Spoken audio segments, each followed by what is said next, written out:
Hello, and welcome to the second episode of Super Trampoline's Superbad Fanfic Theater. Today we will be looking at the story BerryStrike by LightingStrike.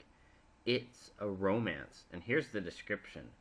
In this book, two OCs who are named BerrySong and LightingStrike falls in love after meeting Twilight and Rainbow Dash. It's only 1,000 words long and it's complete, so let's hop right into the only chapter, the beginning. So, I was at home playing Roblox on my account LightingStrike 1571554, and I met BerrySong. We were only 15, almost 16, so we decided to go out to learn about what we had in common. Hi, BerrySong, how are you doing today? I asked. Nothing much. Do you like My Little Pony? Caps lock. Janice asked. I might have a problem being too obsessed with the show, maybe, I said. I own every doll and about all the trading cards. Well, then we are about the same, because I collect My Little Pony stuff too, BerryStrike said. I have some posters of Rainbow Dash, Twilight Sparkle, and just about any pony you can name, BerrySong said. I have some posters of Pinkie Pie and cards of Pinkie Pie, but no pony else, I said sadly. The next second, we were in Equestrian as our OCs, and we already owned a house somehow. Oh, God.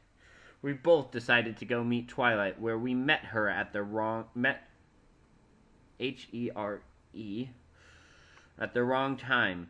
LightingStrike had a blue coat with yellow mane that looked like Twilight's mane, and I had a light bulb for a cutie mark, and BerrySong had a purple coat with a light purple mane. Like her name says, she has a music note for a cutie mark.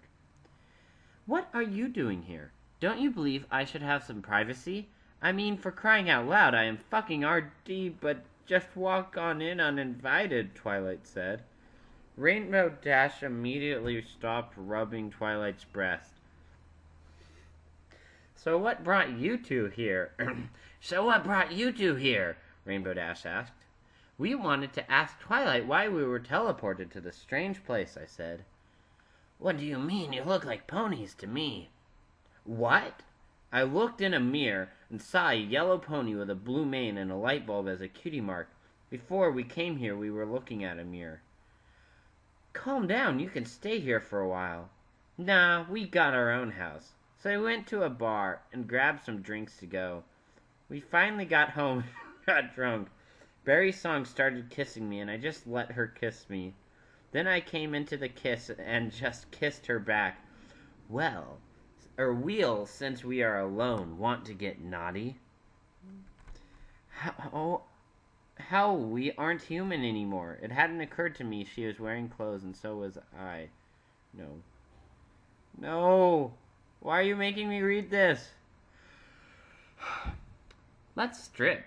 She started taking off her shirt and then proceeded with the shirt and bra. She used a spell to give her breast. We started kissing for an hour. I started kissing her breasts and rubbing them. She started sucking my horn and gave out groans. We knew we were drunk and should stop, but pleasure was egging us on. She then started to begin sucking my horn, and then she forced the horn way down into her throat. I didn't even know it was possible. When we woke up the next, I realized I had to go to work. The BerrySong wanted more sex. I told her after work, but she denied and said that we did it now. So I called my boss to tell him I was taking my day off, and I kept taking days off of work. It got to the point he fired me because I was too busy having sex with my wife. So I had no way to get money, but that's okay because I saved my money before and brought it with me everywhere. It was just then my pockets where I hold my money started feeling heavier. I decided to look in that pocket to see what is up with this comma spacing. 1,00,00,00,00,00 bits, apparently dollars, are worth a fortune in Equestria. I decided to go see Celestia to see if my wife was a sex addict.